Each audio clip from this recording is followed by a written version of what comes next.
How do you motivate employees without constantly raising their salaries or without threatening people, micromanaging them, or putting pressure on them all day long?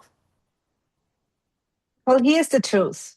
Most leaders still use motivation strategies from the industrial age. And those strategies are either desire or fear. This means if you work harder, you get a different title, you get the promotion, you get more money. Or fear, if you don't do what I want you to do, there will be consequences. And yes, those things can create short-term compliance, but they don't create engagement, they don't create ownership, and they don't have a long-lasting effect. And definitely, they don't create people who actually care, right? Absolutely. Now, great leaders understand something different. You actually don't have to motivate people all the time. Just don't demotivate them. So, what it comes down to is people actually already care.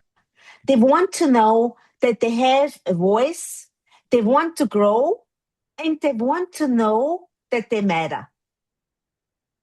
The bigger question is, are you creating an environment that motivates people or one that slowly drains them? Because leaders often unintentionally demotivate people every single day, right? Karin, can you give us an example? Absolutely. Um, Examples would be constant criticism, no appreciation, no recognition, no feedback, no trust in people's ability, no involvement, don't having them participate. So those things are really important. Yes. And then leaders wonder, why is nobody engaged anymore? People shut down when they feel like their opinion doesn't matter. Mhm. A motivating environment is actually quite simple. People want respect, clarity, appreciation, growth, trust, and the ability to bring their ideas to the table. Right, Karin? Exactly.